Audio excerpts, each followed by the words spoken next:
Amém? Professor, Vamos lá. Recapitulando aí, né? Para que nós possamos entender uma epístola, né? Nós temos que, primeiro, observar três pontos, algo que a gente sempre repete aí, né? A gente vai estar sempre repetindo, né? E vocês que vão estar estudando em casa, quando vão pegar um texto de uma epístola para ler, precisa ter isso em mente, né? Primeiro, três pontos. Saber o primeiro ponto, saber de quem é o autor da carta. O segundo ponto, saber quem é o destinatário da carta. E o terceiro ponto, saber para que a carta foi escrita, qual o objetivo dela, porque ela tem um contexto histórico e cultural que precisa ser analisado para que não se tire versos isolados de seu contexto e crie-se doutrinas em cima de um texto fora do contexto, né? Então, isso é importante observar esses três pontos. Em se tratando de Saul, Rachalia, é importante nós observarmos ainda o uso dos pronomes, porque ele sempre utiliza os pronomes para se referir a ele e ao povo de Israel e aos gentios e ex-gentios. Então, quando ele fala nós, nossos, ele está se referindo, na maioria das vezes, a ele e ao povo de Israel, tá? Ao povo judeu. E quando ele fala vocês, vós, vossos, ele está falando a gentios ou de gentios, tá? Ou ex-gentios. E é importante ter isso em mente. Por exemplo, nessa carta que nós estamos lendo aqui, a Epístola aos Romanos, nós sabemos que o autor, né, é o apóstolo Paulo, né, Shaul Rachalia, e a gente sabe que ele está escrevendo aos romanos. Mas quem são esses romanos aqui? São judeus? São gentios? Então, nós, pela leitura do texto, nós vamos observar no decorrer da caminhada aqui, logo no capítulo 1, no capítulo 2 e no capítulo 3, nós vamos ter a observância de que ele está falando para uma comunidade que supremacia, né? Tem a supremacia de gentios, mas que também tem judeus dentro desta comunidade. Judeus naturais e judeus prosélitos, ou seja, que eram gentios e se converteram ao judaísmo, tá? Então nós vamos ver isso daí nessa epístola. E o contexto dela é o quê? O que estava acontecendo? Algumas pessoas, né, prioritariamente, a gente observa isso no capítulo 2 e 3, né, algumas pessoas, esses judeus prosélitos, esses judeus prosélitos estavam querendo forçar, né, impondo aos gentios que estavam se aproximando, aos gentios que se converteram ao Deus de Israel pelos méritos da vida justa de Yeshua, esses prosélitos estavam forçando aos gentios a se circuncidarem e a iniciarem a prática de uma série de halahotes, mas de forma exigente, tá? De forma extrema. Eles queriam que isso acontecesse imediatamente. E o apóstolo Paulo, né, ele começa a ver isso, né, a receber notícia disso. Alguém escreveu uma carta para ele falando sobre isso e ele vai instruir nessa carta. Por isso que nós vemos, dentro do contexto aqui do capítulo 1, 2 e 3, principalmente, a gente vendo o apóstolo Paulo falar sobre judeus que praticamente queriam ser mais judeus do que quem era judeu mesmo, né? E aí ele vai falar essa diferença de que o verdadeiro judeu não é aquele que pratica as halahot, não é aquele que pratica a observância legalista da lei, mas o verdadeiro judeu é aquele que obedece a palavra do Eterno de forma verdadeira, que obedece a forma da vida justa de Yeshua. Nós vamos ver isso aí também no capítulo 3, o apóstolo Paulo falando a respeito da verdadeira circuncisão, né? E ele até faz aquele, logo no início do capítulo 3, ele vai até falar aquela pergunta, qual é a vantagem que tem o judeu? Que valor que tem a circuncisão? Até que os cristãos usam esse texto, né, erradamente, alegando que Paulo estava questionando a circuncisão. Só que, na verdade, o próprio contexto já mostra para nós, né? No verso 2, ele mesmo responde: qual é a vantagem do judeu? Muito. E qual é a vantagem da circuncisão? Muito, em todos os sentidos, sobre todos os aspectos. E ele vai falar, em primeiro lugar, aos judeus foram confiadas as próprias palavras de Deus, né? E ele continua dando as explicações. E ele entra todo o capítulo 3 explicando isso daí. Até que no verso 10 até o verso 18, ele faz uma série de midrashinhas, né, de ensinos, utilizando a Torá e os profetas para comprovar que Deus ele não faz acepção de pessoas no sentido de libertar, no sentido de prometer a vida eterna, mas que ele escolheu o povo de Israel para ser aquele que seria os oráculos, né, que trariam os oráculos da palavra do Senhor, da palavra do Eterno, né, que é a Torá. E ele vai continuar aí, no capítulo 4, ele vai entrar, vai falar sobre a fé de Abraão, né, que Abraão conquistou em Deus, né, a justificação pela prática da fé dele, né? E aí nós explicamos semana passada o que é essa justificação, né? Falamos, demos essa diferença aí de salvação e justificação que as pessoas muitas vezes confundem, né? A salvação não é você conquistar o direito de entrar no reino. Isso não é salvação. A salvação é você ser liberto da sua vida pecaminosa para que você agora possa obedecer Torá, seguir os méritos, seguir a vida justa de Yeshua pelos méritos dele e assim ser justificado da mesmíssima forma que Abraão foi. Abraão recebeu de Deus o chamado, recebeu a ordem de sair e obedeceu em cada um dos aspectos dos mandamentos que o Eterno deu para ele.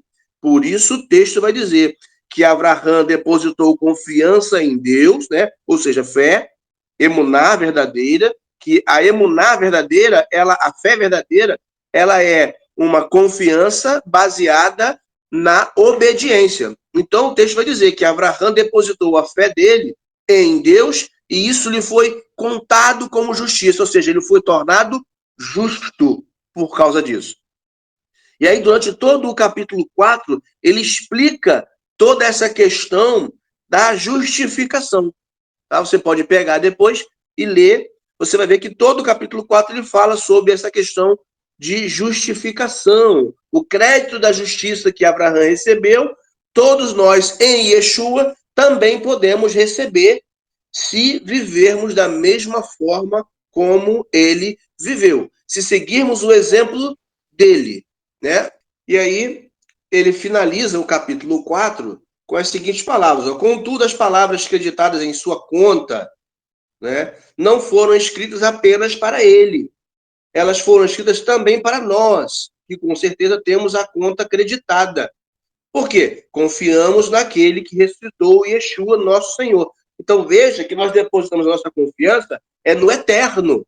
E as pessoas confundem muito isso e dizem que você precisa apenas confiar em Yeshua. Não. Você segue o exemplo de Yeshua, mas a sua confiança é no eterno, porque foi o eterno que ressuscitou Yeshua.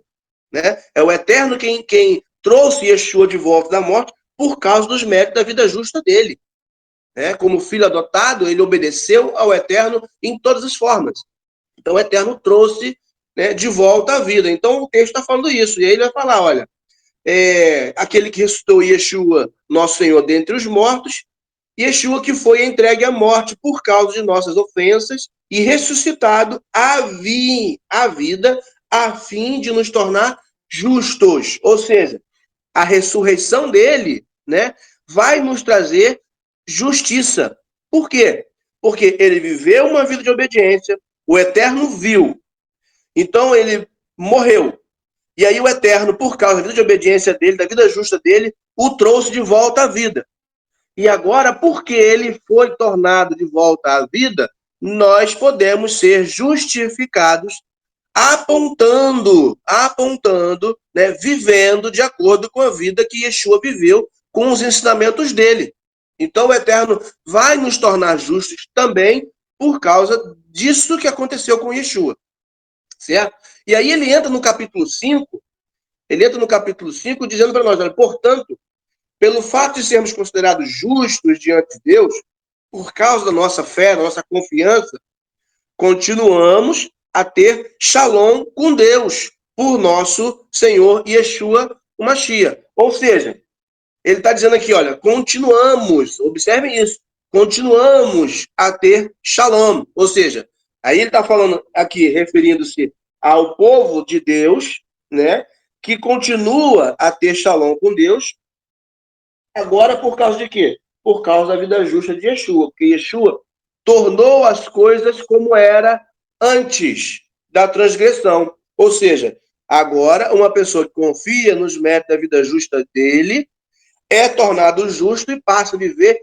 em obediência à Torá, da mesma forma que Adão vivia antes do pecado. E aí ele vai desenvolver aqui no capítulo 5 toda essa questão aí de vivência, tá? Dentro da obediência, dentro da confiança, tá? No verso 12, ele vai falar, ó, tudo funciona da seguinte forma. O pecado entrou no mundo por meio de um indivíduo e mediante o pecado a morte. Desse modo, a morte passou para toda a raça humana, porque todos pecaram, certo? Então, ele está explicando que, por causa do erro de um homem, o pecado entrou no mundo. E por causa do pecado que entrou no mundo, entrou a morte. Nós até explicamos na semana passada a respeito do pecado, da questão do pecado original, que não existe. Isso é um dogma romano. Não existe esse pecado original. Todo homem nasce pecador porque Adão pecou. Não é isso. Todos os homens pecam. E isso é diferente de todo ser humano nascer pecador, né? É muito diferente. E o que Paulo está falando aqui é dando um exemplo de, assim como que por meio de um homem, tá, o pecado entrou no mundo e por causa do pecado entrou a morte, que não haveria morte, passou a entrar a morte.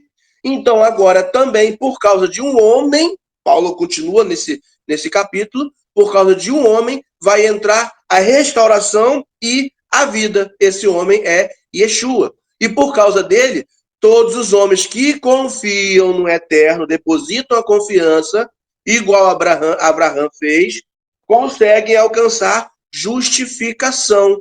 Por quê? Porque Yeshua trouxe esse caminho de volta. Ele abriu esse caminho de volta para a originalidade, ok? E aí ele vai finalizar o capítulo 5 dizendo, olha, e a Torá entrou, no verso 20, e a Torá entrou em cena para que a ofensa fosse multiplicada, mas onde o pecado foi multiplicado, a graça foi muito mais. E aí algumas pessoas interpretam esse texto errado, né? Dizendo que a Torá traz o pecado, mas não é a Torá que traz o pecado. A Torá, ela dá instrução, ela dá ensinamento, ela aponta onde o homem vai errar. Então, quando o texto está falando que a Torá entrou em cena para que a ofensa fosse multiplicada, ele simplesmente está trazendo a informação para nós de que a Torá aponta para nós aonde o homem está ofendendo a Deus. E da mesma forma que a Torá aponta para o homem aonde ele está ofendendo a Deus, a misericórdia do Eterno através da vida justa de Yeshua multiplica a graça, a misericórdia que ele aplicou nos homens que confiam nele através de Yeshua, certo? E aí o verso 21, tudo isso aconteceu para que do mesmo modo que o pecado reinou por meio da morte, possa também reinar a graça, que é a misericórdia, por fazer as pessoas serem consideradas justas, a fim de que possam ter vida eterna mediante Yeshua, o Messias nosso Senhor.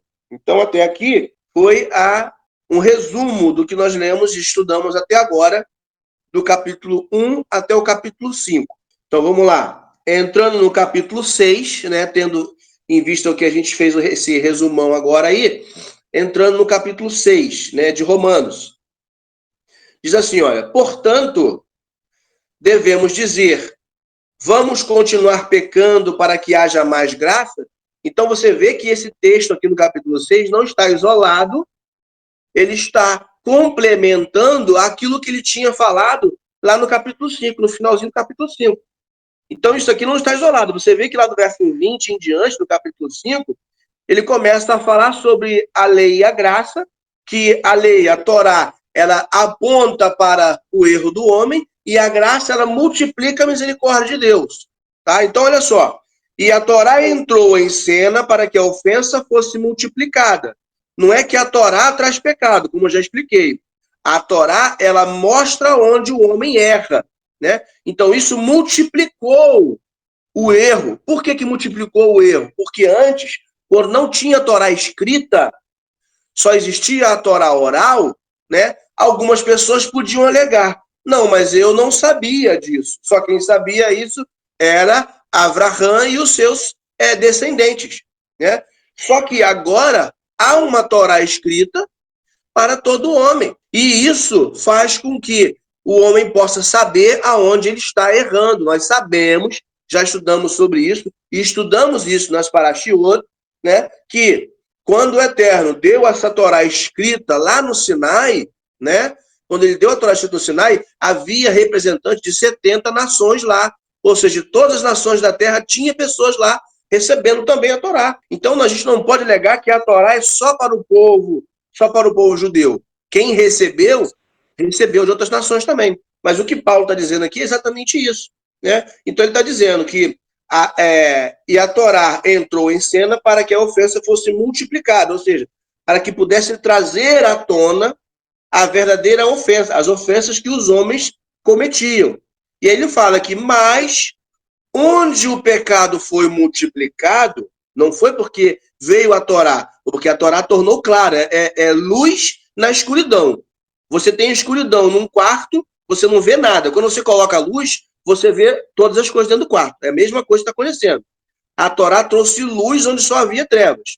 E aí ele fala que agora, onde o pecado foi multiplicado, a graça o foi muito mais. Ou seja, a misericórdia de Deus multiplica ainda mais. Porque aonde as pessoas erravam e a Torá apontava esse erro condenando, a misericórdia de Deus, através do depósito do homem, da sua confiança no Eterno, pela vida justa de Yeshua, essa graça ela pode multiplicar na vida da pessoa e ela deixar de ser pecador acusado pela Torá, porque ele vai estar cumprindo Torá a partir da vida justa de Yeshua. Entendeu? A partir desse mérito. Então ele vai continuar no verso 21. Tudo isso aconteceu para que, do mesmo modo que o pecado reinou por meio da morte, possa também reinar a graça por fazer as pessoas serem consideradas justas, a fim de que possam ter vida eterna mediante Yeshua, o Messias nosso Senhor. Então ele falou isso daí. Agora ele vai entrar no capítulo 6, né? Ele continua a escrita, o capítulo foi colocado depois, capítulo e versículo, mas ele continua a escrita, olha. Portanto, ele vai dar uma conclusão, né? Vai dar uma argumentação agora. Portanto, devemos dizer, vamos continuar pecando para que haja mais graça? Ou seja, à medida que a Torá trouxe à luz o pecado, mas a misericórdia, a graça de Deus superabundou sobre o pecado, ou seja, o que Paulo está argumentando? Então a gente vai pecar mais para que a gente possa ter mais misericórdia de Deus, para que a gente possa ter mais graça? E ele fala, de jeito nenhum, Hasverhalila, de jeito nenhum, Deus não permita que isso aconteça. E ele continua, como podemos nós, que morremos para o pecado, continuar a viver nele? Ou seja, se nós morremos para o pecado, né?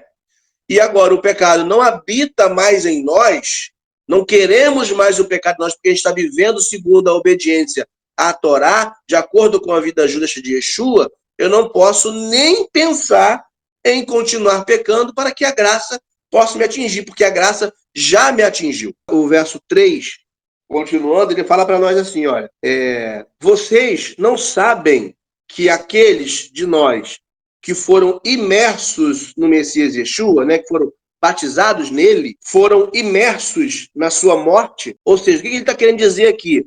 Se você foi imerso em Yeshua, você foi imerso na vida justa dele mas também foi imerso na morte dele, para o pecado, para o erro, para a transgressão.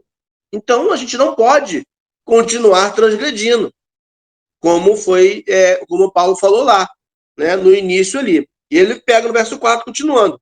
Por meio da imersão em sua morte, fomos sepultados com ele. Para quê? De modo semelhante à glória do Pai, pela qual o Messias foi ressuscitado entre os mortos, também possamos viver uma nova vida. Ou seja, assim como fomos imersos na vida e na morte dele, fomos sepultados com ele, por ele ter sido ressuscitado, nós que vivemos uma vida justa, que temos a nossa cota de justiça, também seremos justificados, também seremos ressuscitados. É isso que Paulo está explicando muito claramente aqui. E que, infelizmente, muitas pessoas acabam entendendo errado. Porque às vezes as pessoas leem a palavra batismo, né, imersão ali, e já associa logo com o mergulho na água, com o banho de purificação. E não é isso.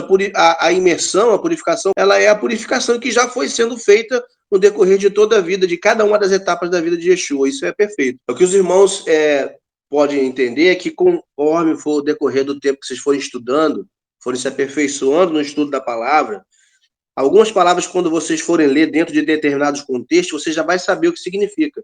Então, a partir de hoje, vocês nunca mais vão entender batismo meramente como um mergulho, como o banho na água, né?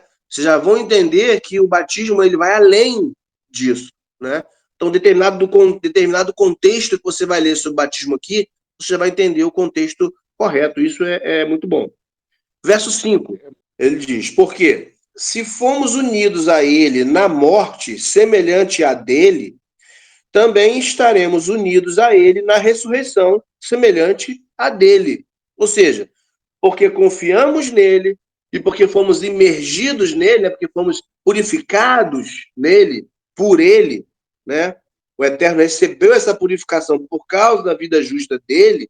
Então, da mesma forma como ele morreu, foi sepultado e foi ressuscitado, nós também morreremos, seremos sepultados e ressuscitaremos. É isso que Paulo está falando. O verso 6. Sabemos que nosso velho ego foi morto na estaca de execução com ele. E entenda, irmãos, para quem conhece um mínimo de psicologia aqui, ego é aquilo que é interno do homem, tá? É o que é interno do homem, é o eu, é o eu. Então ele fala ali, olha, sabemos que nosso velho ego, nosso velho eu, foi morto na estaca de execução como ele. Que ego é esse? Que velho eu é esse que Paulo está falando aqui? É o ego, o eu que pecava, que transgredia, que desobedecia. Esse tem que ter sido morto na estaca de execução junto com Yeshua. Para que eu possa, através dessa troca, Yeshua justo lá e o meu velho homem lá, para que a vida justa dele possa vir para mim. É exatamente isso. Ele continua, para que todo o corpo de nossas inclinações pecaminosas, olha ele falando de Yetzirará aqui, seja destruído e não sejamos mais escravizados pelo pecado. Ou seja, a partir do momento que depositamos nossa confiança no Eterno, pelos méritos da vida justa de Yeshua, e passamos a viver de acordo com a Torá, nós não somos mais escravos do pecado. Nós temos liberdade para obedecer ao Eterno e não à nossa Yetzer Hará. É isso que Paulo está falando aqui. E a gente precisa compreender esse termo que Paulo usa, que muitas vezes lá fora isso é confundido, isso é trocado o contexto. Tá? Verso 7. Porque quem morreu foi libertado do pecado. Verso 8. Desde que morremos com o Messias, confiamos que também viveremos com ele, ok? Então, ele está explicando muito claramente aqui qual é o contexto, qual é a situação. Verso 9. Sabemos que o Messias foi ressuscitado dentre os mortos, para nunca mais morrer. A morte não tem autoridade sobre ele, assim também como não terá sobre nós. Nós vemos lá no capítulo 2, né? Shaul falando o seguinte, ó, verso 12, ele fala assim: todos os que pecaram fora da estrutura da Torá morrerão fora da estrutura da Torá. E todos os que pecaram sobre a estrutura da Torá serão julgados pela Torá. Porque não são os meros ouvintes da Torá a quem Deus considera justos. Antes, são os praticantes do que a Torá diz considerados justos da vida de Deus. Pois todas as vezes que os gentios que não têm a Torá fazem naturalmente o que a Torá requer, esses, apesar de não terem a Torá, são a Torá para si mesmos. Então, a gente comprova aqui, no decorrer do texto, aqui ele continua, que existia pessoas ali, como eu falei no início aqui do resumo hoje, existia pessoas ali que estavam tentando forçar esses irmãos que estavam fazendo techuvá, né, as práticas legalistas. E aí Paulo, quando ele vem explicar isso daqui, ele está explicando justamente isso. Olha só, não é desse jeito. Não é desse jeito, tá? Se você morre com o Messias Yeshua, você ressuscita com ele. Se você confia no Eterno e vive de acordo com a vida justa de Yeshua, você está vivendo com ele. Então, Paulo está trazendo essa explicação de forma muito clara. E você vê que o ensino mal interpretado, né, do cristianismo gera as pessoas do judaísmo a vir e contestar o ensino deles. Porque se o cristianismo entendesse certo, saberia explicar da forma correta, o judaísmo não teria como revidar essa explicação. Mas como eles ensinam errado, o judaísmo vê aquilo ali errado. Então fala, a morte de Yeshua nos trouxe purificação. Foi o sacrifício dele. Aí a pessoa fala assim, mas se Deus não aceita sacrifício humano, como que o sacrifício dele pode ter dado justificação? E aí gera essa confusão toda e um fica falando para lá, o outro fala para cá e não chega ao entendimento. Por quê? Por causa do óculos que está usando, né? Seguindo, ó, o verso 9 vai falar, ó, sabemos que o Messias foi ressuscitado dentre os mortos, para nunca mais morrer. A morte não tem autoridade sobre ele. E aí vem o verso 10. Porque sua morte foi um acontecimento único, que não precisa ser repetido. Sua vida, porém, ele continua vivendo para Deus. Que não é a morte, mas é a vida, que é o que importa, né? Não é a morte, foi a morte dele, não. Foi a vida justa dele. A morte foi a troca. A morte foi a troca. Né? E a gente está vendo isso aqui. Porque a vida, porém, ele continua vivendo para Deus. Ele continua vivendo essa vida. Aí o verso 11. Da mesma forma, consideram-se mortos para o pecado, mas vivos para Deus, por sua união com o Messias Yeshua. A gente continua vivendo com Yeshua, vivendo uma vida de obediência. Vamos lá, verso 12. Portanto, não permitam que o pecado reine em seus corpos mortais, para que ele os torne obedientes a seus desejos, e não ofereçam nenhuma parte de si mesmos como instrumentos da impiedade. Ao contrário, ofereçam-se a Deus como pessoas vivas dentre os mortos, e os vários membros do seu corpo a Deus como instrumentos de justiça. Aqui ele repete uma coisa que ele já tinha falado aqui no início, né, do capítulo 6, né, que a gente não poderia ser instrumento do pecado, ou seja, não deixar o pecado reinar, a desobediência reinar em nossas vidas. E aí ele complementa dizendo que nós não devíamos oferecer o nosso corpo à impiedade, ou seja, à vida sem Torá. Né? Ele não falou nem ao pecado, ele falou a vida sem Torá, a impiedade, a anomia. Né? E aí, ao contrário disso, deveríamos oferecer os nossos membros, nosso corpo inteiro, a Deus como instrumento de justiça, ou seja, como instrumento de obediência. O nosso corpo, a nossa vida, precisa ser um instrumento de obediência. É isso que Paulo está falando. Verso 14. porque o pecado não terá autoridade sobre vocês, pois vocês não jazem sob o legalismo, mas estão debaixo da graça, ou seja, da misericórdia. Então, não é sobre o legalismo. O pecado não pode estar tendo autoridade sobre nossa vida, porque nós não estamos debaixo de legalismo, mas estamos debaixo da misericórdia, da graça do Eterno. É isso que Paulo está falando aqui, irmãos. E muitas vezes você vê na Bíblia português comum aí o texto escrito de forma errada, porque aí bota lá, né? Porque o pecado não terá autoridade sobre vocês, pois vocês não estão sob a lei. Aí coloca a palavra lei ali, e aí as pessoas interpretam como sendo a Torá do Eterno. Então a gente não está sob a lei, está sob a graça. E aí gera essa confusão toda. Só que, na verdade, o que ele está falando de lei ali é legalismo. Não é a lei de Deus, não é a instrução de Deus. Porque a gente sabe que Torá, a lei de Deus, ela é instrução, direção, ensino. Né? Então, não é disso que Paulo está falando. Mas Paulo está falando que as pessoas não estão sob o pecado porque não estão debaixo do legalismo. Mas nós estamos debaixo da graça do Eterno, certo? Aí é a oração do Pai Nosso, né? Venha a nós o seu reino, seja feita a sua vontade, aqui na terra como ela é feita no céu. Ou seja, a gente já viver, né, o reino futuro hoje. Então, quem obedece já vive tudo que vai acontecer no futuro, já vive hoje, na sua vida, na sua casa, em tudo.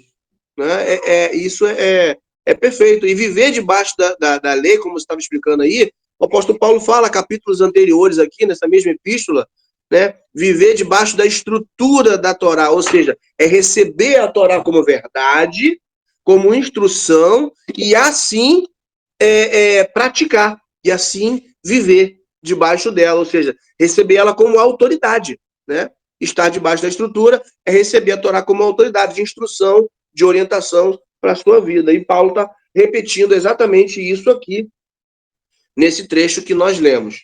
Né? Continuando aqui, verso 15, está falando para nós o seguinte: desse modo, a que conclusão chegamos? Olha como é que ele vai argumentar agora. Vamos pecar porque não jazemos sob o legalismo, mas debaixo da graça? Deus não o permita. Hasverhalila. Olha a palavra que ele usa. Deus não o permita. Vocês não sabem que, se apresentarem a si mesmos como escravos obedientes a alguém, então torna-se escravos daquele a quem obedece? Crer, aliás, quer do pecado, que conduz à morte, quer da obediência, que conduz à justificação. Ou seja, se você volta a praticar o pecado, a desobediência, você se torna escravo do pecado. Se você pratica a justiça e obedece às instruções da Torá, você se torna servo, escravo da justiça, da obediência ao Eterno. Então, você se torna servo do Eterno, literalmente. Então, é muito claro o ensino dele aqui, quando você lê dentro dos olhos corretos, dentro da ótica correta. E ele vai dar essa clareza agora no verso 17, olha. Pela graça de Deus, vocês que eram escravos do pecado, obedeceram de coração ao padrão de ensino que lhes foi transmitido, né? Ou seja, à regra do pecado, e depois de terem sido libertados do pecado, tornaram-se escravos da justiça, né? Aí ele bota entre parênteses aqui, que é um comentário. Estou usando uma linguagem popular porque sua natureza humana é muito fraca. Ele estava contextualizando para a época dele, tá? Isso daí. E ele continua. Da mesma forma que vocês costumavam oferecer seus vários membros como escravos à impureza e à desordem, que conduzem a mais desordem, ofereçam agora, que são escravos da justiça, ofereçam agora seus membros como escravos à justiça, que conduz ao processo de tornar santo, separar para Deus. É aquilo que eu falei semana passada. Nós vamos vivendo em justiça e vamos alcançando a justificação, tá? Nós não fomos justificados agora. Nós estamos alcançando a justificação. Os níveis de justiça que vamos alcançando e atingindo no decorrer da nossa vida, tá? Vão nos levar a ser imputado como justos lá na frente. Verso 20. Quando vocês eram escravos do pecado, estavam livres da justiça, né? Ou seja, a justiça não fazia pressão. Era escravo do pecado, o que fazia pressão era o pecado. Verso 21. Mas que benefício obtiveram das coisas de que vocês se envergonham agora? Ou seja, o pecado lhes trouxe algum benefício? Como ele falou, só traz vergonha, né? A gente olha para trás, aquilo que fazíamos só nos envergonha hoje. É isso que Paulo está falando. O resultado final deles era a morte. Ou seja, como é que a gente pode dizer? A consequência daqueles atos, a consequência daquela vida pecaminosa era a morte. Verso 22. Contudo, agora, libertados do pecado e escravizados para Deus, vocês recebem o benefício que consiste em serem feitos santos, separados para Deus e com o resultado final da vida eterna. Ou seja, vocês agora sendo escravos do eterno, da vida justa, separados, santificados para Deus, o resultado, a consequência é a vida eterna. Teve uma irmã no passado, né? Já no passado eu entendi alguma coisa daqui de Paulo, e uma vez eu pregando falei que a gente, ou nós somos escravos do pecado, ou nós somos escravos de Deus. Assim como eu dei exemplo de que os hebreus eram escravos do faraó e foram libertos para serem escravos de Deus. A irmã, após a pregação, veio falar para mim que não aceitava a minha pregação porque ela é liberta. Ela foi tornada livre, ela não era escrava de ninguém. Aí eu falei assim, irmã, a senhora obedece a Deus? A senhora obedece a Yeshua, segue a Yeshua? Então a senhora é escrava. Não, não sou porque eu fui liberto para a liberdade. Não existe isso. E não aceitou a verdade de que ou você serve ao pecado, ou você serve à justiça e a Deus. Infelizmente, tem muita gente assim aí fora. E a gente vê que Paulo vem falando, explicando tudo isso aí dentro desses versos que nós estávamos lendo aí, do 15 até o 22, né? Agora, pegando o verso 23, o que as pessoas merecem com o pecado é a morte, né? Ou seja, é o salário, né? Ou seja, a consequência do pecado é a morte, a consequência da transgressão é a morte. E ele continua, mas a vida eterna é o que se recebe como presente gratuito da parte de Deus em união com o Messias Yeshua, nosso Senhor. Aí ele fala, assim como, né, a pessoa que desobedece merece o pecado, a pessoa que obedece ao Eterno vai merecer, vai receber em consequência a obediência o quê? A vida eterna, como um dom gratuito de Deus. E as pessoas interpretam errado, porque falam de dom gratuito de Deus, acham que não precisa fazer nada. Deus dá porque ele quer dar. E não é desse jeito. Você vê o paralelo que o apóstolo Paulo faz, isso é de propósito.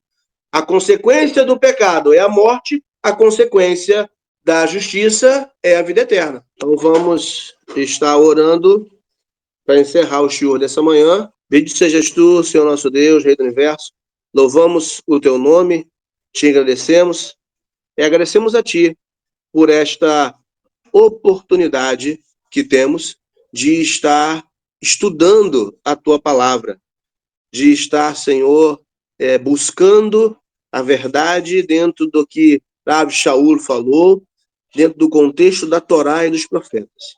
Pai, nos dá orientação a cada dia, nos dá sabedoria, nos dá discernimento, porque precisamos de Ti em cada momento e precisamos nos aperfeiçoar na obediência à Tua palavra. Ser conosco, ser com os Teus filhos que estiveram aqui estudando, ser com os irmãos que estarão ouvindo esse estudo mais tarde, ou amanhã, ou depois, mas que Tu venhas abençoar da mesma forma que nos abençoou hoje. Nós agradecemos a Ti, em nome de Yeshua HaMashiach. Amém. Amém.